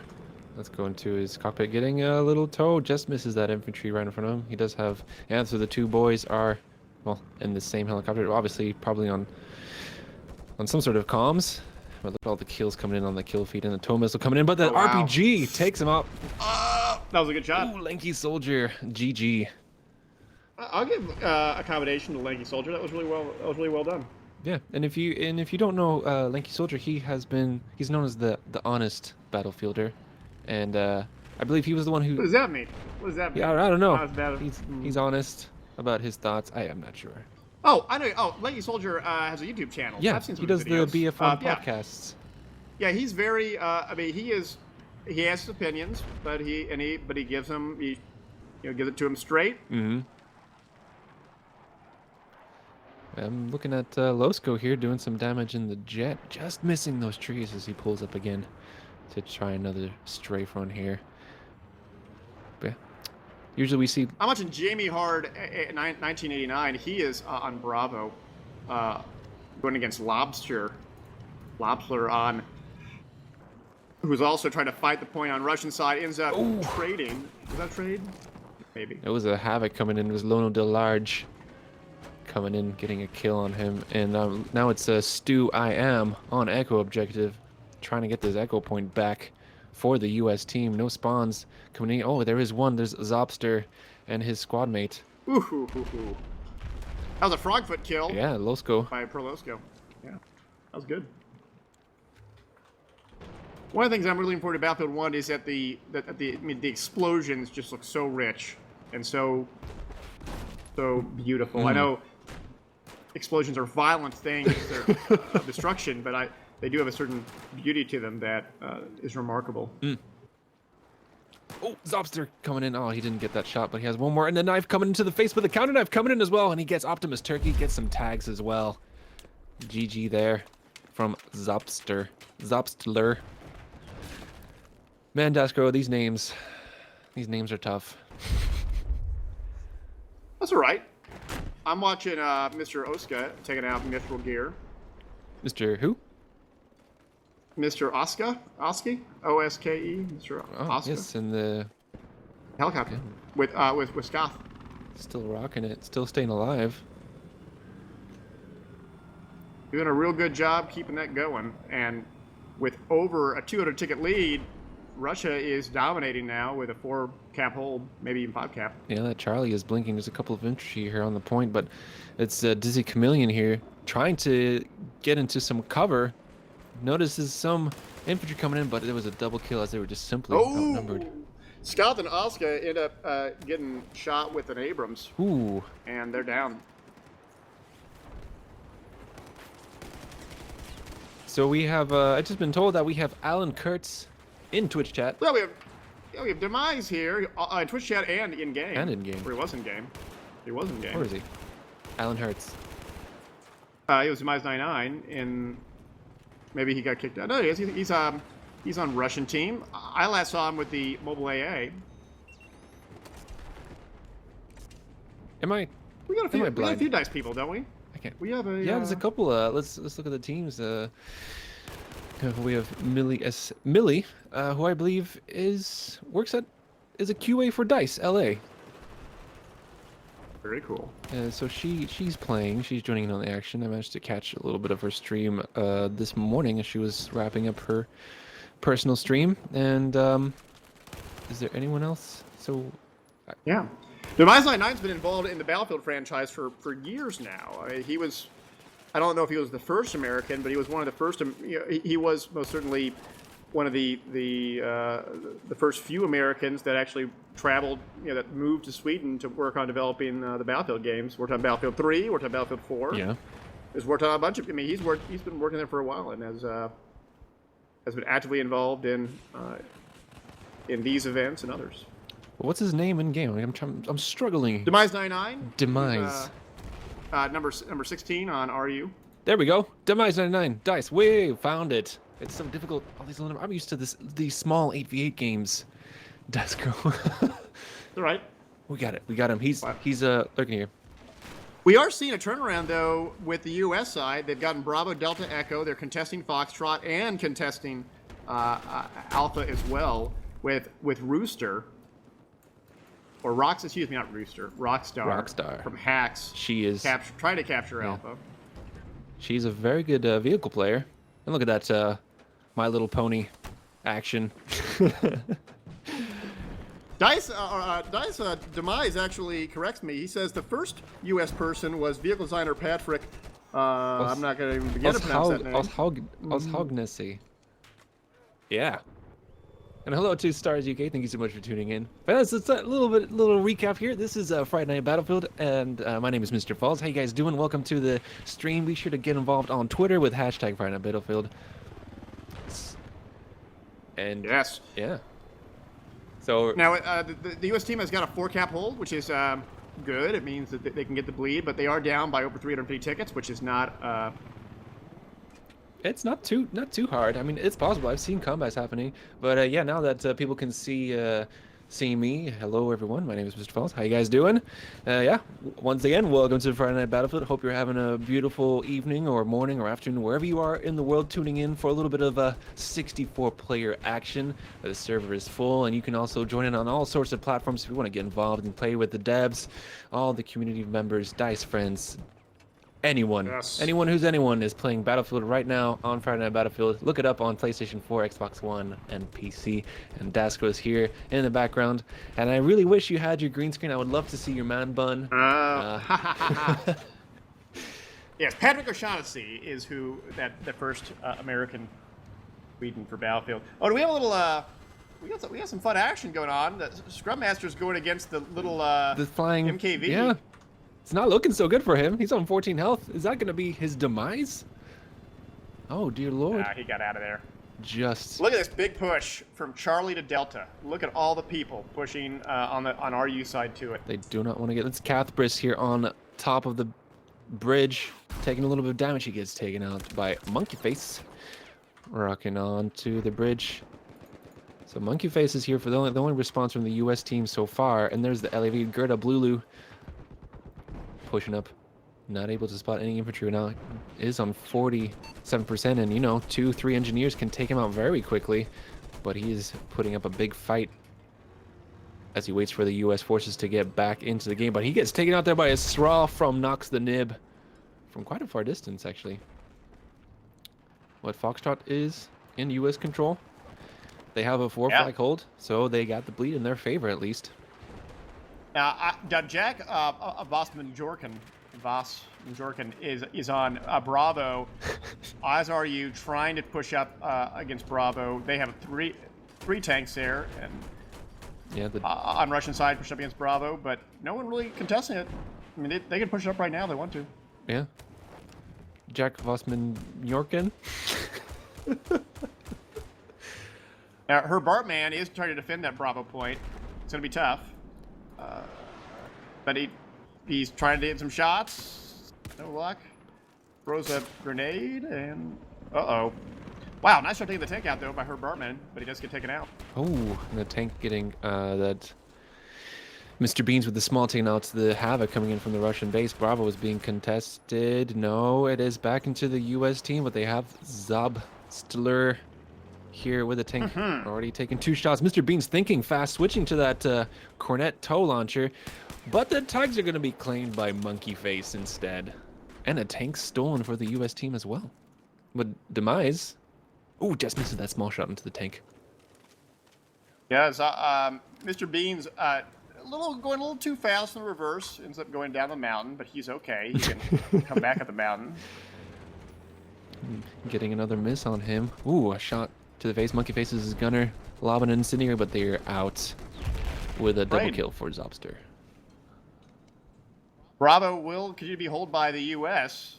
Alpha Charlie Delta being held by RU, with Foxtrot being taken back by RU as well. I also like the fact that you have an entire squad on RU pushing on Gulf, with only a little bit of number of people defending it. Yeah, it's a Simpson running with a suppressed sniper rifle. Gets taken out though, but there is one more player remaining from the U.S. team. It's Super Hawk with the M16A4. Tries to go for the knife, but unfortunately is denied with the not by Nox the Nib whipping around and teaching him a lesson of trying to take tags. Don't do that. Don't do that. Uh-oh, Optimus going in solo. Ooh, does not, he runs right into an entire nest of enemies. But Hazard from OC UK trying to get onto the point, but they're all on Golf. The Russian team is kind of smart because I think they are still in the cap radius, regardless if they're in the tunnel just off the flag. But Grand Pierre from EA France, who I believe is a community manager, or yes, yeah, is a duck in here running with the MTAR. Very good close range weapon. Now we only got 12 tickets left, or it's actually 7 tickets. RU will take this to a 3-ticket lead. That bleed's real. Bleed is real. The most dangerous thing in competitive conquest games is the ticket bleed. Yeah, but that's right. GGs are handed out left, right, and center between the two teams. So GGs head by all. Yeah. Some good games. I thought it was good action. No doubt. No doubt. But yeah, Dasco, do you think in the future you're gonna get that green screen set up in your... Yes, I am. I'm gonna do it. I moved into a new place. I am sort of renovating the basement area, which is gonna be where I'm gonna put my little studio. And right now, I'm just my gaming setup's in the kitchen essentially. Ooh, and it's quick access to bacon and milk. That's right. And various sunitries and. That's right. What is your favorite snack? Your casting snack? My casting snack. I usually don't try to eat snacks while casting because you can hear me sort of chomping. What I'll end up doing is eating like a Cliff Bar. You guys have Cliff Bars in Europe? Yeah, Cliff bars? like a fig Newton Little energy kind bar of? of sorts. Yeah. Yeah. It's like a energy bar, and so I'll eat that during breaks. I'll just kind of scarf it down to get some energy real fast. Yeah. It's a But my non-casting snack is usually Cheez-Its. Cheez-Its are good. Do you have Cheez-Its in Europe? Cheez like Cheetos? They're not Cheetos. They are like Big Puff? cheese crackers. No, Oh, they're not puffy. Cheez-Its, They are like goldfish. They're like goldfish crackers. Okay, yeah. But they're squares and they're more cheesy than Cheez-Its. They're good. They're delicious. Today's program is brought to you by Cheez-Its, the caster snack. Oh. That's right. We actually had I remember years ago, we had a whole Red Bull theme because I would sometimes drink Red Bull during casts, and that was fun. But anyway, though, so we're now on a new map. We're on Lost Islands Carrier Assault. Carrier Assault. Are we going to be continuing the casting? Is that right? Yeah, we'll do this one more if you're up for it, or two more. Yeah, It's sure. up to you, Daskro. But I can do one more at minimum. okay, at minimum. At minimum, So that means more than one. maybe. There it goes. I'm watching Prolosco right now, trying to take out takes out an entire Transport heli load. transport. Yeah. I do recall Battlefield 4 at the beginning. The audio gets all messed up. That's okay. Yeah, it's the SSD first world problems. SSD. Is it an SSD? I think it's an SSD problem. You load in. What, do you not have an SSD? I have an SSD, but I don't have game audio right now because. No, I don't either. But I think I thought that was just because that's how it works for the game, generally speaking. That's how I thought it was. Just the audio setup. I don't know. Prolosco is just dominating right now. Wow. Yeah, he is very, very good. Little Bird helicopter pilot, good all rounder as well. You know, from Team Octavius and Turin, who of course have won several times the 8v8 games and even some ESL Little Bird Cups. He's claims champion to that, and you know. Yeah. Wow. Just annihilating dudes. Yeah, and hello to Starscream, who simply could not resist not playing any Friday Night Battlefield. Just one map, he says. And we all know that's a lie, and he's going to be stuck there forever. Because he has work to do, quote unquote. Well, Prolosco is raining havoc here, unfortunately taking a little bit of damage, getting repaired by Mr. Oxy and Scrub Atsy, who is another player from Team OC. So very good players. A lot of nice players, and actually keeping things very good balance between the two. The carrier healths are looking the same. And Carrier Assault, unfortunately, there's no real overlay for spectator mode in Carrier Assault, but you know what happens. You capture the flags. The more flags you have, the more rockets are launched towards the enemy's carrier, and then after a certain while you can board and play. It basically turns into a hybrid of Rush, as you know, Deskro. Yeah, it's fun. Yeah. Now I'm looking at NoFX Daffyx. It's sort of a throwback of the Battlefield 2142 game modes that were out there, which is kind of fun. Oh, it's we got a tweet in from Jack Larson saying, started off slow today, but Friday Night Battlefield is in full throttle. Smiley face. Yeah, you can send your tweets in, guys. Hashtag Friday Night Battlefield. Send us on Twitter, photos, anything. We will be sure to check it out and show it on the stream if it's tasty.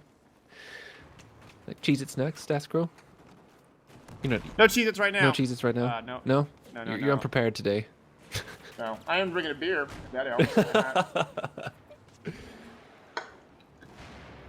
And we have a tweet from. And when they say, wait, Dastro, are you drinking a beer at noon? I am drinking a beer at noon. Well, because, it's nighttime because it's Friday night. It's obviously. nighttime over there. Yeah. I'm not nighttime for me though. But this is my day off, so I can drink a beer if I want. Oh. Grandpierre says, after 2 weeks without Friday Night Battlefield, I'm finally back. So welcome back, Grandpierre. Nice to see you here. And we do have some like regulars in.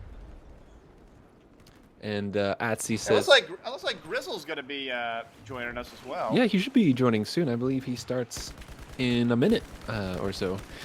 But yeah, Atsy says, did you just say I am an OC? Weren't you an OC, Atsy? I thought you were, along with Albie and Toki, Atsy. You used to be an OC, at least I don't know. At some point. At some point. But yeah. NoFX DaffyX gets taken out there.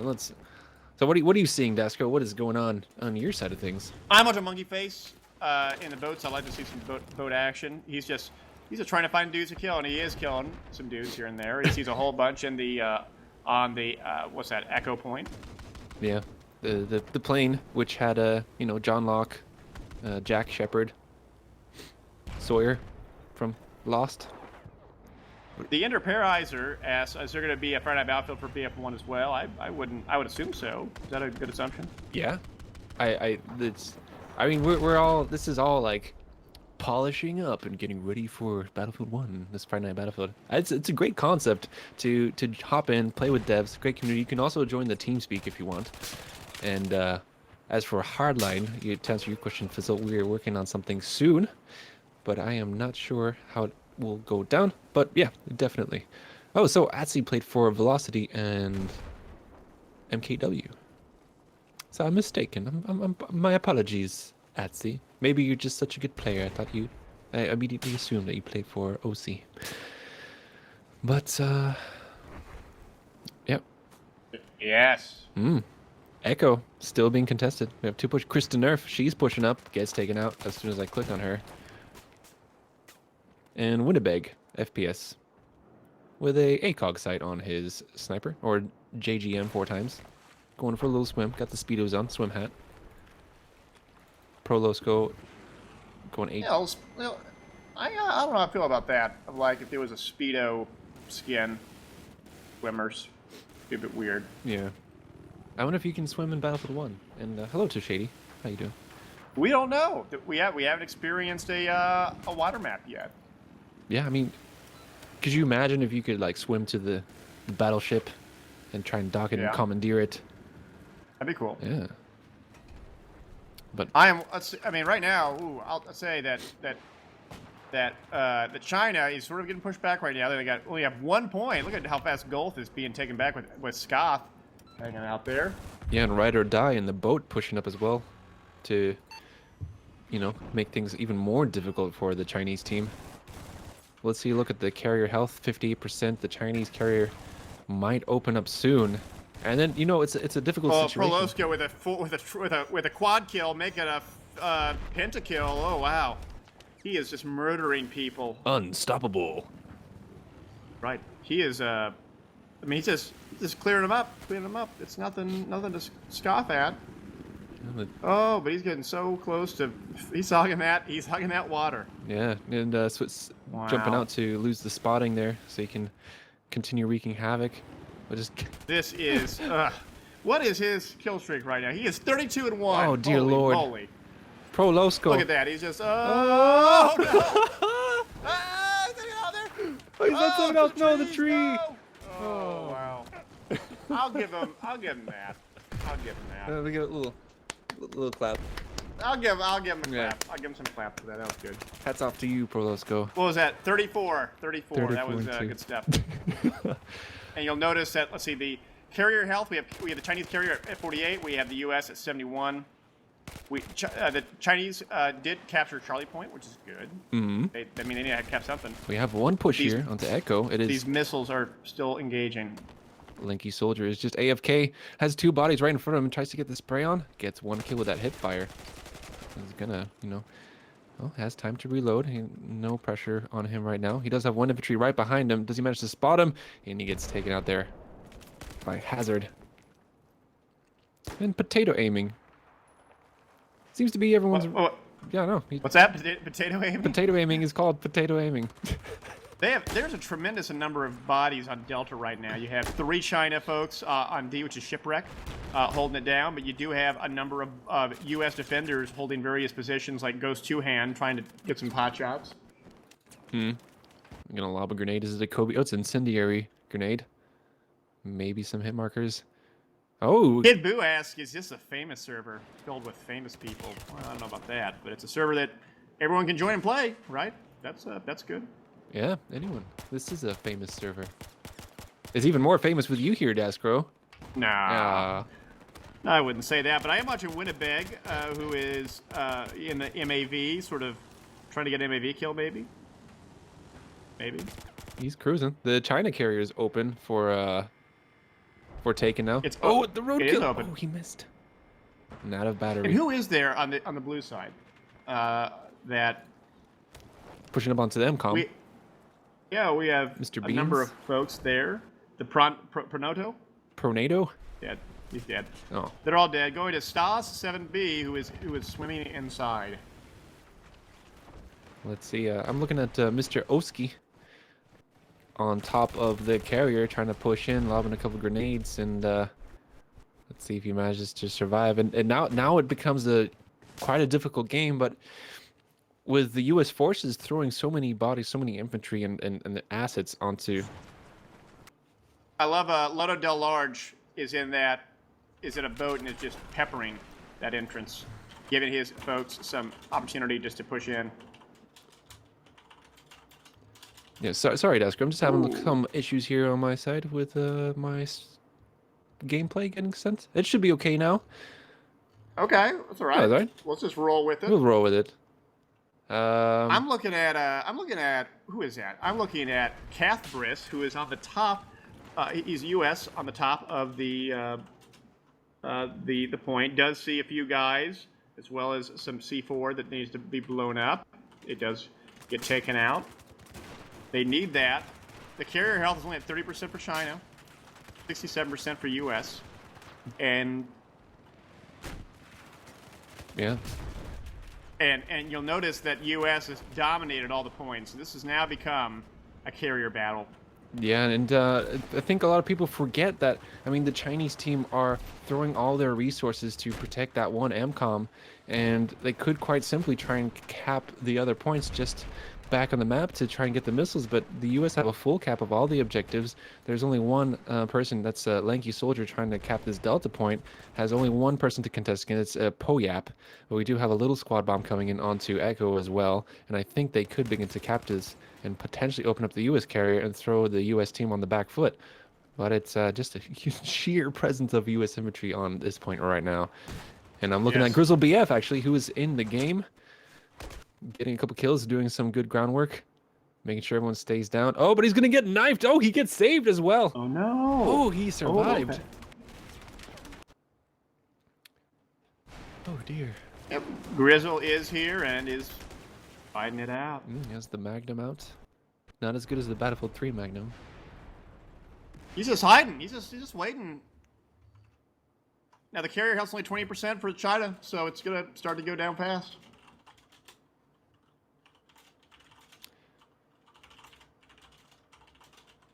I am still watching Grizzle, though. He's just sort of trying to maintain a body on it until he gets some mass. He got some hurt on him when he has the Scar H. I mean, as a close quarters kind of weapon, it's a bit difficult to run with it.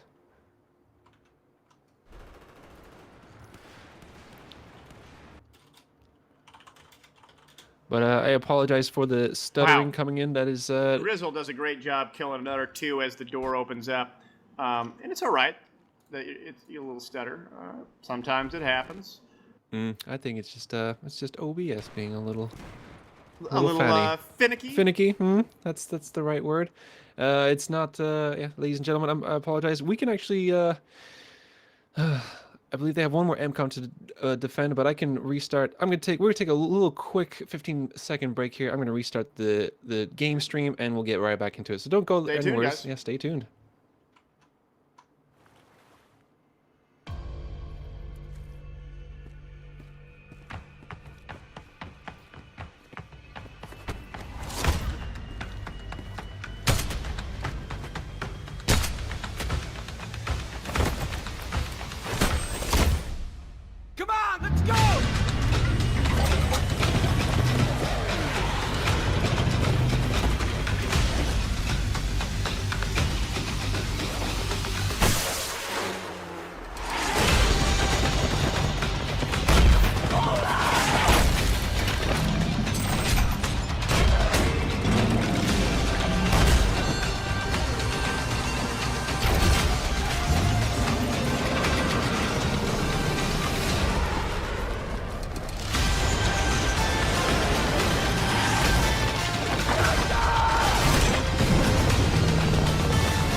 A couple of technical difficulties still going on in the background here, but we are working on it. Well, I'm working on it to try and fix it.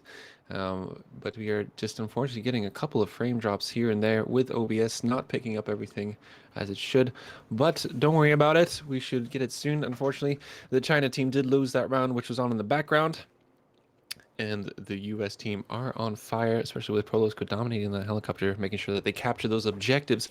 But be sure to get involved with hashtag Friday Night Battlefield on Twitter with some lovely tweets or pictures or anything yet. Hello to everyone tuning in right now on Friday Night Battlefield on the Twitch, and to anyone tuning in again on the video on demand and watching again if you can't get enough of Battlefield action or you missed it. So welcome back. And yeah, I'm gonna try and solve this problem yet again, but yeah, sometimes it happens. Sometimes technical difficulties happen, and we should be able to fix it. Yeah, it's unfortunately still running. But welcome back, Daskro. Yeah, also we're joined by the fantastic Daskro here. Hey guys, we've had to see some fun matches thus far, and a little bit of mix of everything in terms of the different DLCs and game modes and what have you. Mm-hmm.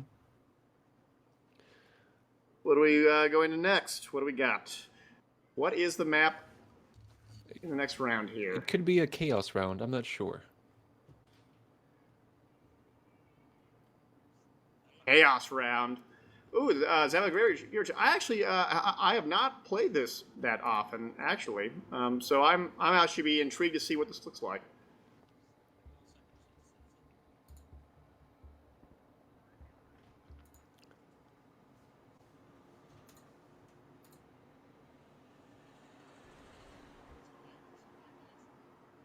Yeah. Nighttime.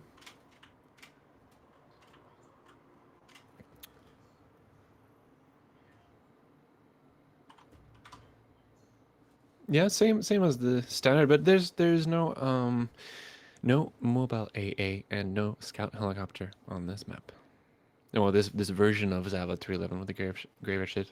And Atsy says, Daskro, you sexy beast. Miskin the good old level BF times.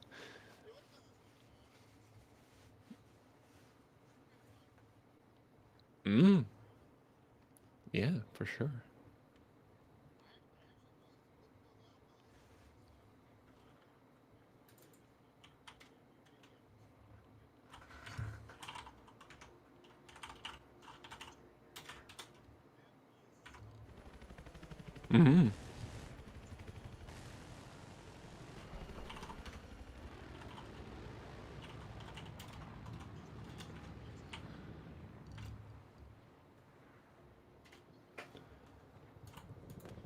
Yeah, Prolosco's gonna seed switch in the transport helicopter, but he got some trees to hit.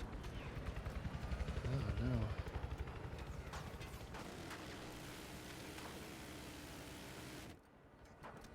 Putting back to wow, he's just dominating, folks. He's unstoppable. Watch out! Oh no, don't hit anything. Oh, he's such a dirty player. Dirtiness. Takes out Kid Boo next, but says, nope, I'm not going to recover. I'm just going to do it. Yeah, but ladies and gentlemen, we're gonna have to restart the this on my end again, but I don't know if maybe we might have to end things a little bit early. I'm not sure. What do you say, producer?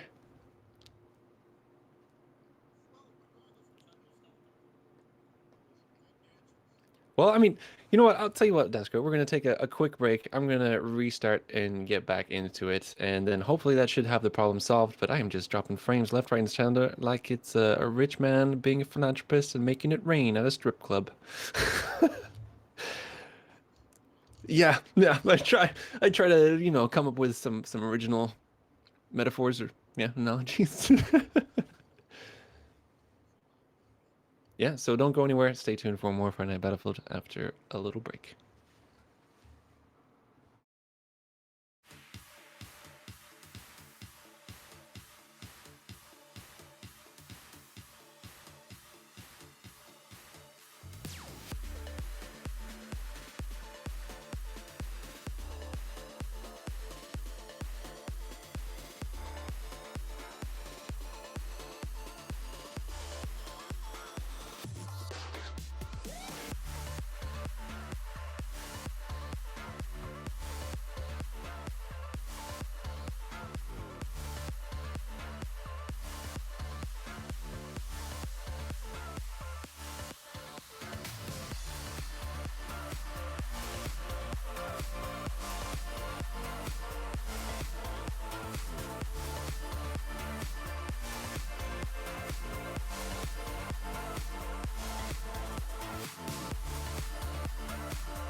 So, welcome back to Friday Night Battlefield. Sorry about the technical difficulties, but I think it should be all smooth and silky now with the frames, and OBS should behave itself. But welcome back. I'm Mr. Falls. We're back in action. It's Friday Night Battlefield. It's time to start your weekend off, and what a better way to do it than with some tasty Battlefield action. And of course, we have a special guest in for this Friday, and that is the legend Daskro. How are you doing, man? I'm doing good. I'm doing super good. I'm watching some Zavod in the nighttime. Mysterious strangers. That's right. In this, are you dominating with a 4-ticket hold, winning by 160 tickets about? Yeah, and I mean, we're all good in the game, and I'm just having a peek at Grizzle BF, who's just surviving here, running with the 870 shotgun, good old faithful one. Has a couple of visitors dropping in, but he unfortunately gets taken in. Rock Dog's coming in with a C100 knife. Doesn't manage to get the kill there, as it was stolen from him. I'm watching Even Swee or R4 Even Swee or Even Swee. Taken down, he's dead. Never mind. I'm not really seeing much. Yeah, we're seeing a there's little some alpha action going on with. Yeah, what's going on? Yeah, alpha's gonna be contested. It's clear now. And, easy cap back for the U.S. team actually, but it's Aus Tyrol, the last man standing, managed to kick up a kill onto Fluffy Bunny. But let's see. He's gonna whip out the AA mine, I believe. Yeah, there it is. I think it's the worst invention in the game, Daskro. What's the worst? What's the worst? What's the worst? The one? worst thing in Battlefield 4 history is the AA mine. But yeah, that's always a fun novelty, but it's a bit absurd at times. yeah. Oh man, Daskro. We had a tweet come in, but unfortunately I wasn't able to read it, and I'm dropping frames again. Yeah, so this is. Well, Sergio9860 says beers in video games, Friday Night Battlefield, great. Although I will say, he uses hashtag Friday Night Battlefield, and then there's like 4 spaces, and then great. I almost feel like that could almost be a tinge of sarcasm. Like Maybe. hashtag Friday Night Battlefield, great. Great. Like a disappointing, condescending tone. yeah, Well, like of all the content on the internet, I am for it. I mean, like that's. He must have perhaps maybe some masochistic tendencies, I imagine. But if we don't mind, I think it's okay. I don't know why I am suddenly getting these ridiculous frame drops, but it seems to be okay. It's stabilizing from time to time. But ladies and gentlemen, we're just gonna tough it out. We're gonna bear with it, and yeah, that's the way the cookie crumbles at the moment. But Yeah, it happens. it happens. Sometimes. Maybe it's worthwhile to get a top-down view. Where, yeah, you know, see what's going on. We'll just watch tiny blue Doritos and orange Doritos battle it out. That was something that we had done in the Battlefield 3 days that was always kind of interesting, that I always wish that we were able to replicate, which was when we got a lot of traffic when we had ended up announcing that we had created a spectator mode, but it was the first spectator mode wasn't actually a real free cam and what have you. What it was we were tracking all the telemetry of all the various objects in the game, and then simply overlaying them on a 2D map of the map they were playing, and then you could essentially visualize at a very high level where everyone was. It's sort of like like how if you're in commander mode playing off of an iPad or a mobile device, you can sort of have that same kind of experience. It was essentially like that. It was interesting, but in a novelty, but again, we were essentially just reading the memory of a given client, and simply, I mean, another person could have easily used it to simply hack the game to see wall hacks and what have you. We were using it for good and not for evil. Like good drones instead of drones are good. Hashtag drones. Yeah, are drone. Good. No drones. Drones for good. Not drones Yeah, are no good. drone. Yeah. For good. There are bad drones and good drones. and you must fight for the good Yes. side. But let's see. Oh, I'm gonna have a peek here at Chukito. Drones are a lot like mutants. I mean, you got every side. Yeah. Or I failed it. Vampires. They're good and bad vampires. They're like vampires? I don't know. I don't like that analogy. I don't like that analogy at all. Because regardless whether there's a good or bad vampire, they're still going to be, consuming blood for sustenance. I wanted to say that.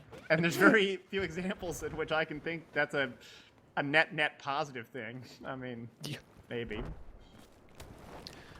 But although on that note, have you been watching any of the TV show series Preacher? No, I haven't. Based on a comic by Garth Ennis, and there is a vampire in it who is a preacher. Not a bad vampire, and a preacher, but the vampire is, I guess, aggressively agnostic. He's not a he's pretty immoral, generally speaking, but he still has to consume blood.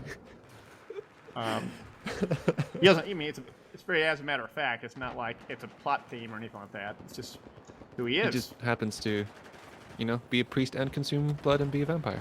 No. Okay. The preacher is not. The preacher's not a vampire. He's just a dude. He's just a guy. Yeah. Standard white picket fence house. He's just a guy. He's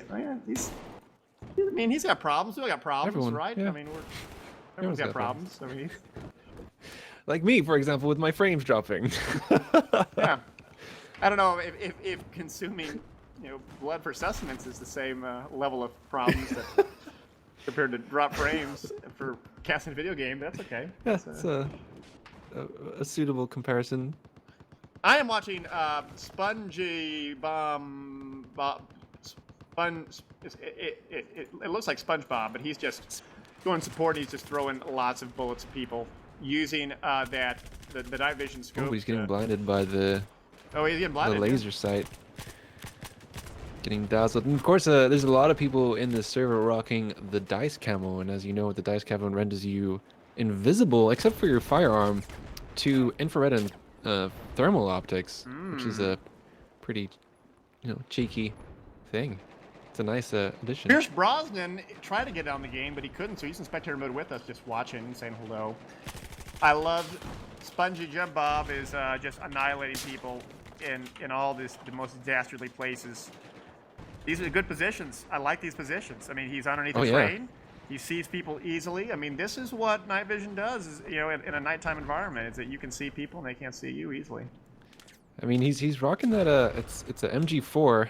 I think it's one of the most OP guns in the game. I personally have never played with the MG4 because I have never unlocked it because I despise the support class. You despise? I despise. I can't. Dude, I only after 900 hours of gameplay, I unlocked the big ammo bag, and that was just so if I was flying the little bird, I can throw the big ammo box on top of the little bird to help the engineers out. So that's the only reason I don't. If I'm gonna get ammo, I'll just let the guy die, and kit switch, pop an ammo bag, and that's it. That's my solution. I see. I like the support class in Battlefield 1. I mean, you've got a big gun. You shoot a bunch of bullets at people. It's fun. And hello to Rock Talks. Tuning in on the Friday Night Battlefield Twitch. Rock Talks. He was playing in the game a bit ago. Yeah, he might be in the game now. He's still in I don't he's know. Still in the game? Rock Talks. It'll be FNB. I'm looking for him. His FNB tag and then Rock Talks. I see it. Yeah, he's still up. He's 15.2. Not too bad. 15 for 22. It's got almost a 1-to-1 KD. Almost. He's on the. He's rocking with the Grizzle BF here. KD isn't everything, but. Oh, there's a cruise missile coming in, Dasgro. I'm watching. Oh. Coming in hot. Where's that going? It's going to Echo. Any kills? Bam. No. That's too bad. But look at the tree action from Grizzle BF on that quad bike going in hot on to Alpha objective, but seems to be fun. I like that. He's still up. He's still up, and he's got he's a little out of health, but he's running. Yeah, he's running across the road. And is he gonna? Now I do like Battlefield 1 that for these big walls that you can actually jump over them. That is I cool. mean, That is a cool feature. Oh, I love the idea of being in a squad and doing that, where you all jump over at once at the same time. The squad leader blows a whistle. I'll admit that I got a problem. That I love being squad leader in BF1, just blowing the whistle, the go whistle. It's so much fun because if people are like, stop blowing the whistle, and I'm like, no, that's the signal to, like, tally ho, right? And it's more immersive. But for other people who may not want to be as immersed, it's a little annoying. That's okay. What are your thoughts about the lady? What lady? We're lady? losing objective butter. Oh, I'm okay with that. It's a very stern British woman who is, it's that stiff upper lip. I'm fine with that. I'm fine with that. Can't you see I'm trying to drink my tea? Yeah. I mean, clearly her inflections represent a concern. Yes. I mean, I like that. She's not excited about. I mean, no. I mean, she shouldn't be excited about it. I mean, it's got a very cryptic feel to it. I thoroughly enjoy. Is she being passive aggressive? We don't know. No, I don't think. I think she's just being like, hey, lots of people are dying here. I mean, get your shit together. That kind of thing. Oh.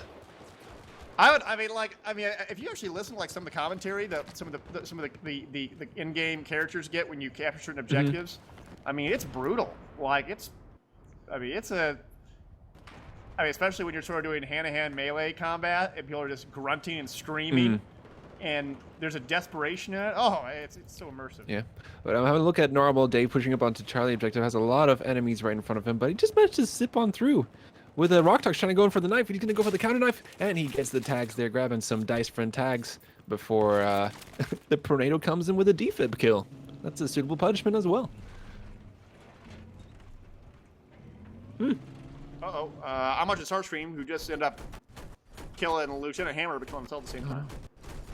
Did you know that in World War I, that all the British soldiers were required to have mustaches? Really? Yeah, it was part of the standard Uniform? Uniform and grooming standards. Ooh. It was a grooming standard. Maybe that's then I should grow a mustache. Yeah. I think sergeants could have mutton chops, but not the regular dudes. I think the Scots got off, a little bit. They got off. They gave it a little more lax because they were but. Oh, well, there's another round there. Gravish over the Russian team, claiming victory there. That was a big win. I mean, that wasn't not pretty for the U.S. team there. We'd have Jebs in the game, taking a break from coding. Although what I'm really looking forward to is, I remember when the BF1 stuff came out and there were some naysayers and they were like, oh man, there's a black guy, on the cover. Yeah, I know. And then Dice of the EA were like, well, wait a minute, there was this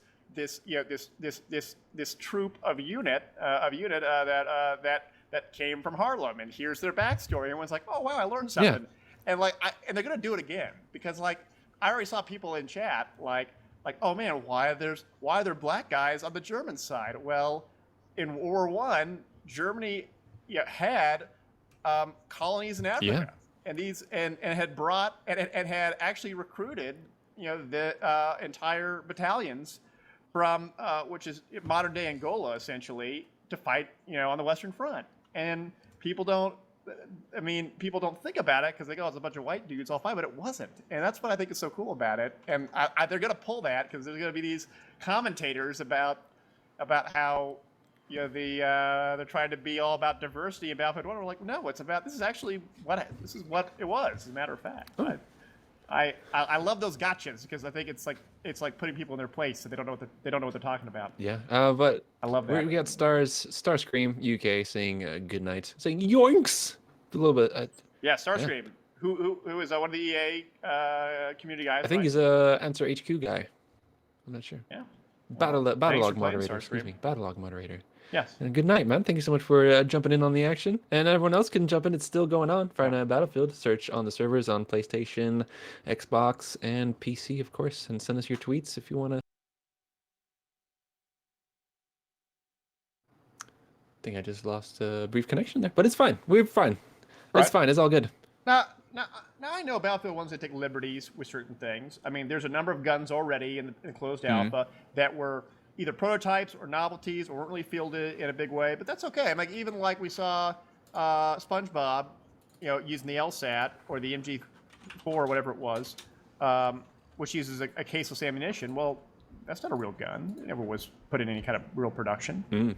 So that's okay. I mean, it's about having a fun experience in the set piece. Yeah.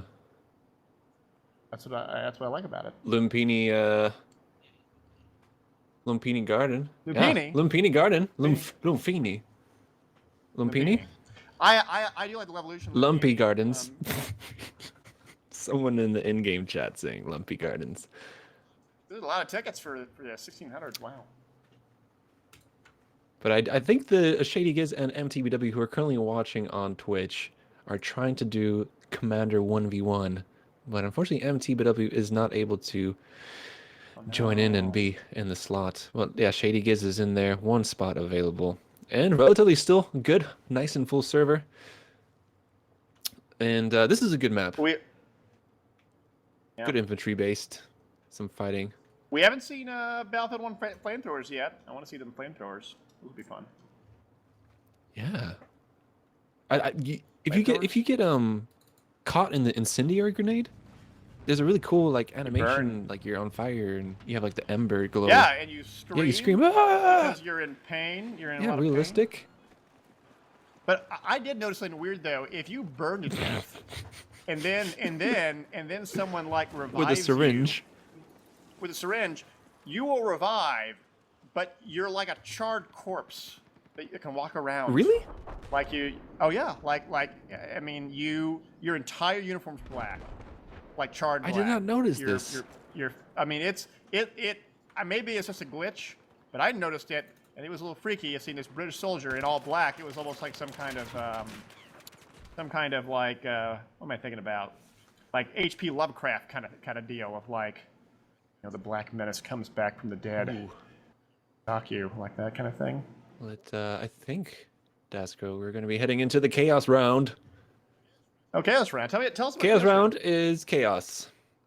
it's a team deathmatch between the two teams. So you got 64 players going at it, going ham, trying to race to see whoever gets the most kills. Are there any limits? 200 kills. Grenade limits? No limits.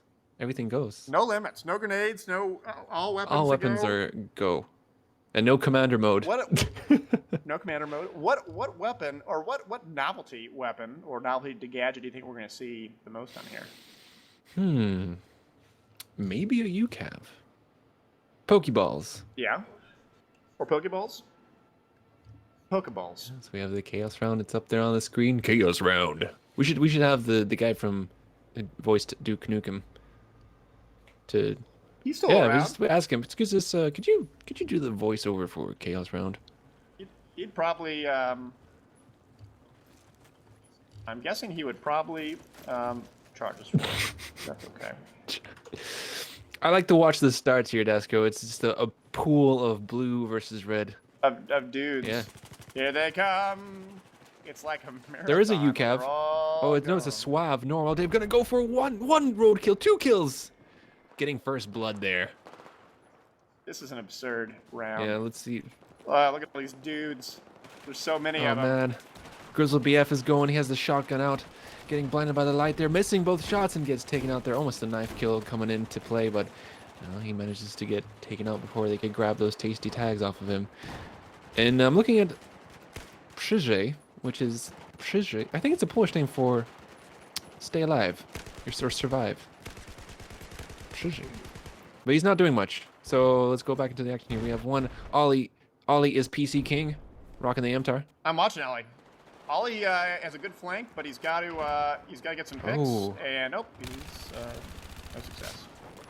Fluffy Bunny also nearby. Fluffy bunny. He has a grenade right behind him. Oh, I just survived though.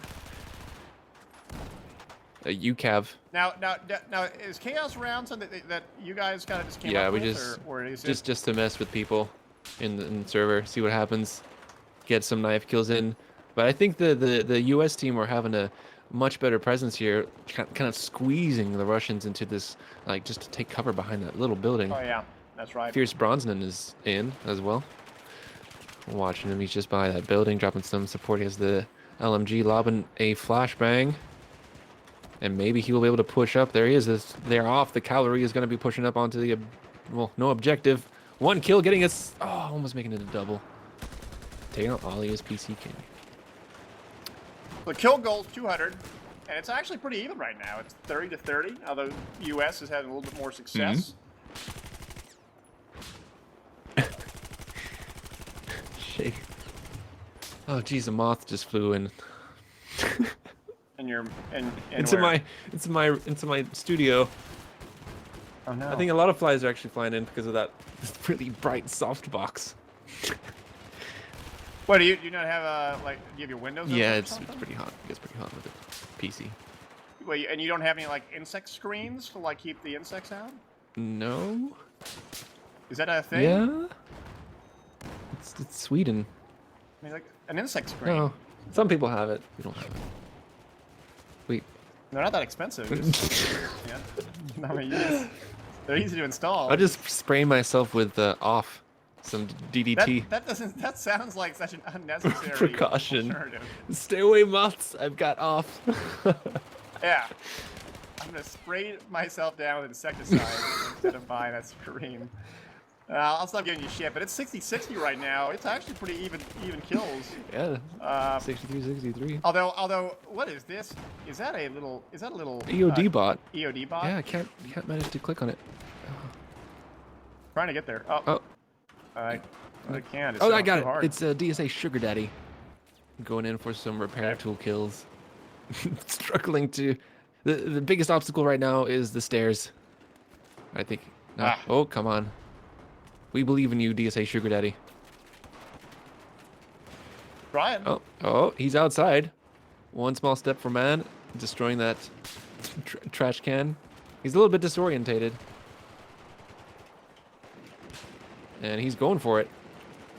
He has one target in sight, but unfortunately that guy gets taken out. Narwhal David, the famous from Slasher. And there, he's rolling up. Oh no, but the scaffolding is preventing him from going over. No. He's taking damage. Now I'm watching League Soldier. He's trying to flank around and doing a pretty good job. Oh yeah, and Ghost Two Hand is going for a long flank here. Just by where Bravo objective is on this map, getting one shot in onto Winnipeg. Getting a second one, a double kill there. Is there any more targets for him to grab here? But This is pretty close. Yeah. I mean, even though that I feel like the U.S. has sort of the surrounding advantage, it's RU's. I mean, winning it right now by 5 tickets. Yeah. Let's look at the scoreboard. And I think it's because they're just letting Blue come in and just picking them off. Although I do like how Usurp 1911 BF1 is just he's just hanging around the periphery with his MAV. Well, he's doing the spotting work to make sure his team can know where the bad guys are. Even tickets again, though. Wow. Oh, this is the most balanced chaos round I've ever seen. We got Axemanian, the big boss, the head honcho of Friday Night Battlefield, getting one kill into Pro Losco, but he gets killed. Ooh. And Grief here. I'm watching Double Dennis from EA Ireland. He's 13-2, just holding corners. I like seeing corners being held. Taking out Choden Yoda, doing good. Wow. Running around, sees another one push up, and get out that pistol shotgun. Taking Ahmed Aller bye-bye. Nice job. And then knifing a dude. Fierce Brosnan. Nice job. He's out. That was a good double. Max Painted. I mean, 19-12 or 19-2, doing real well. Yeah, he's got the shorty out, and he's waiting for his opportunity to pounce. You know, I actually I did a gun video years back that actually for that 870 shorty shotgun, and they're actually not that fun to shoot in real life. A short little shotgun like that, it's like they're actually kind of a pain in the ass. But hey, if you want something small that has a lot of power, it's gonna kick like a mule. I went That's a I went down to a gun range when I was in San Diego. Oh, yeah? It was pretty. I tried out the. Do some I did some pew pew. I tried the P226. Oh, nice, a SIG. Nice. And I tried. Maybe an AR-15 CZ or a CZ-75. CZ-75, yeah, that was a nice one. Yeah, or 85. Yeah, Double disc is taken out. It's still even, guys. 158 and 156. This is gonna be close. Yeah. Much an addict from as well from EA Ireland, trying to do some sniping, waiting for some shots. Oh, you guys are taking out. I'm looking at Jebs, currently running around the perimeter, just towards the Russian spawn. He's getting a couple of shots and he gets taken out there by the Pro-NATO. I believe it's Swiss. Pro-NATO was a Swiss guy. And Optimus Turkey trying to go for the knife kill, but gets denied. He misses. Oh, man. I saw that. Shotgun from Mr. Beans, always running that DBV-12. Not much in Kid Buu, who just gets annihilated when he turns the corner. Wow. How about Flyness, who was also flagging around, takes out the Tornado. 178 and 168. U.S. is pulling ahead by 10 tickets. It is. It's got to get 20 more. Yeah, it's close. 18 more.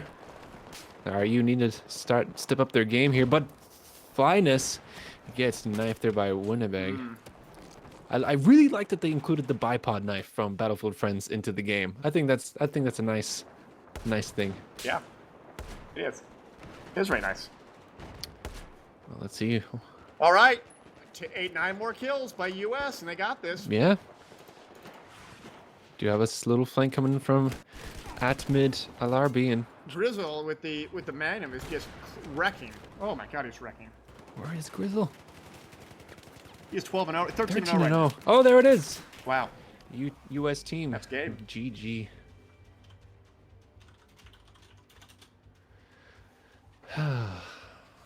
But that was a nice, good game. That was a nice little night tonight on Friday Night Battlefield. Yeah. What did you think about that? Did you enjoy some good old get back into the? It was some good old fun action.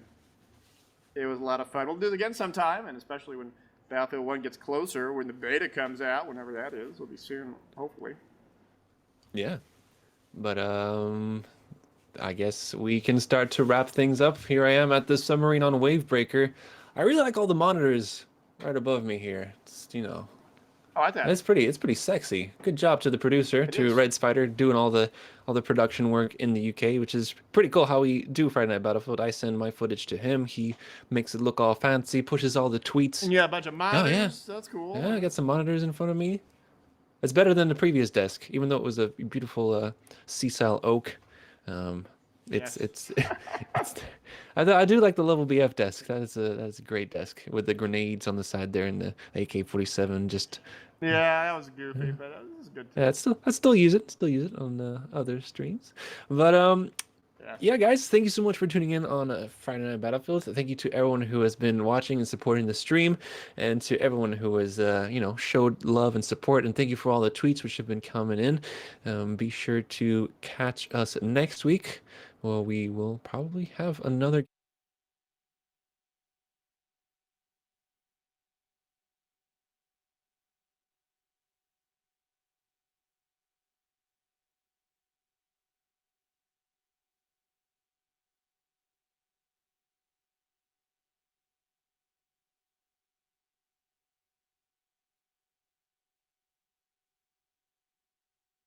Yeah. Hey. The caster returns from the depths. From the slumber. The slumber. Who dare waken me from my slumber? But yeah, so thank you very much to everyone who tuned in. Have a beautiful night. Even though the stream is going to be ending. And yeah, have a beautiful night, guys. Stay safe, and remember, see you on the battlefield. Good night.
to the very